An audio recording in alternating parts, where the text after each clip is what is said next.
Here's a Panther that made its debut at Kursk. This is from a classic Osprey, Kursk, 1943.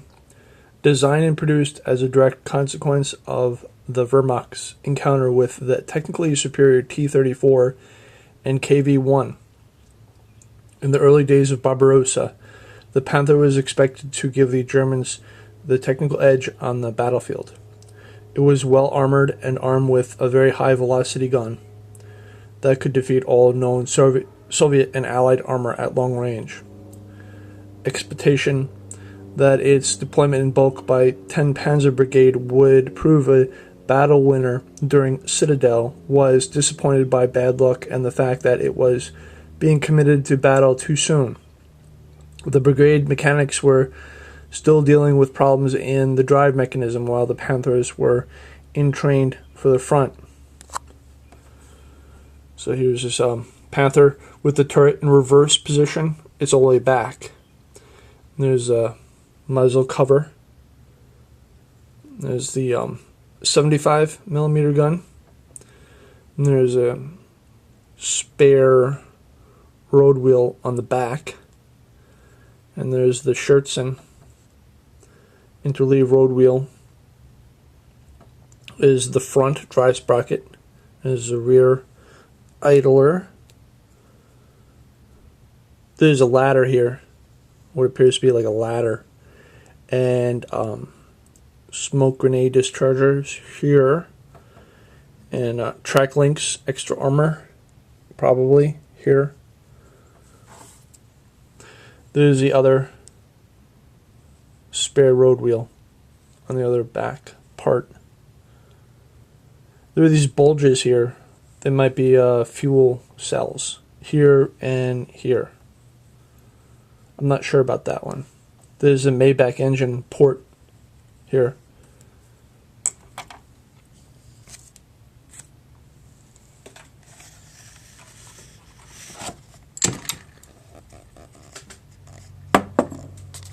I'll turn the page.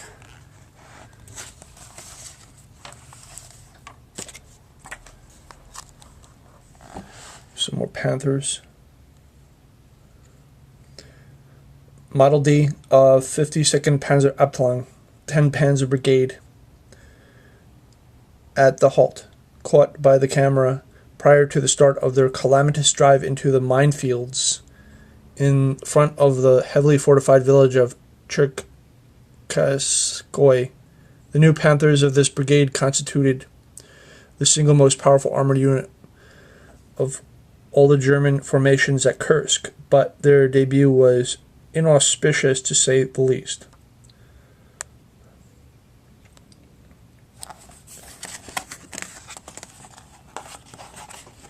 Here's a color format of a Panther. Panther Model D Citadel marked the debut of the Panther, where its appearance was less than auspicious, more being put out of action by engine fires and mechanical problems than were destroyed by Soviet firepower. The early Model D at Kursk was identifiable by the flap in the glacis for the machine gun and the drum-type cupola. Later Model Ds carried the cast cupola as on models A and G. So maybe I can find that flap. Machine gun flap here on the glacis. I guess it'll be like over here. It's hard to see. And then the drum-shaped cupola is right here. And dude is sitting on it. He's reading instructions.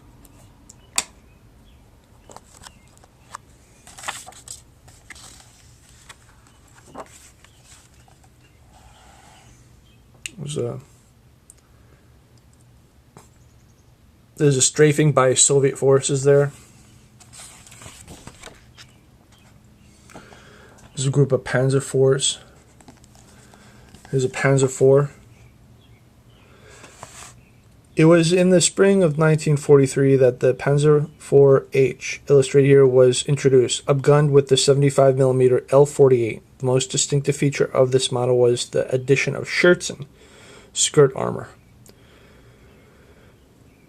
These were a direct response to the introduction of the Soviet RPG 1943 shaped charge anti-tank grenade and provided the Panzer with a modicum of standoff protection, camouflaged in by the by now standard sand color with red, brown, and green. The Panzer IV-H moving in mass across the steppe is one of the dominant images of the Panzerwaffe in action at Kursk.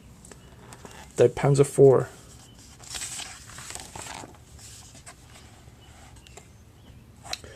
Is Soviet tank formations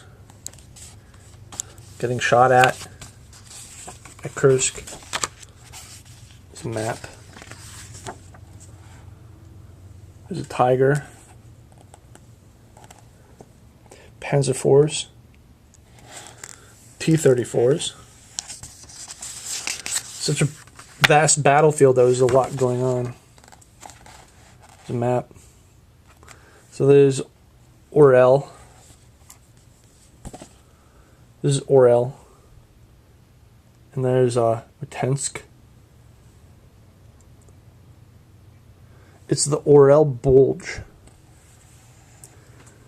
This is a T-34, model 1943. The most numerous Soviet tank employed at Kursk was the T-34. However, all mounted the 76.2mm gun, which placed them at a disadvantage against the guns of the Tiger and Panther. The upgunned 85mm version not seeing action until the autumn of 43. This model, T-34 model 1943, was used by Lieutenant General A.G.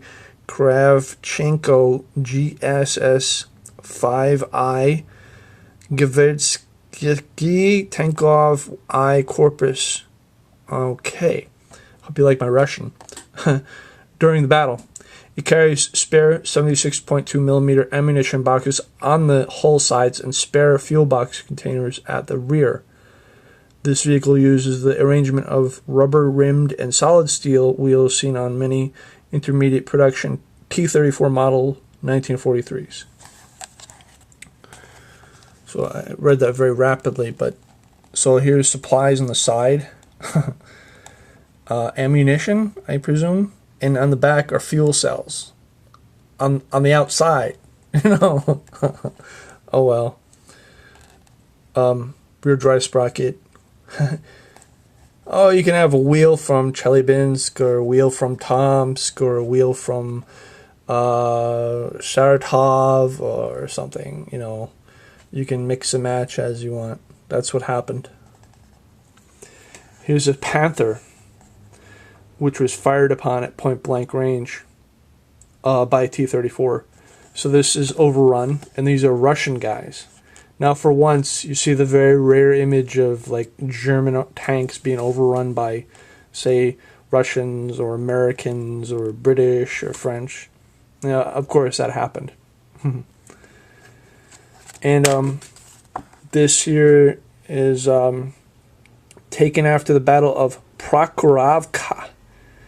This photograph shows very well what happened to the heavy panzers if T-34s managed to kill them at very close range. This Panther D of Das Reich has had its turret lifted from the hull by a massive internal explosion. So it's quite at a jimmied angle there. And the guy's looking at it. They probably either sent it to the scrapyard or they shunted it off to a museum. And that's it for the Kursk production.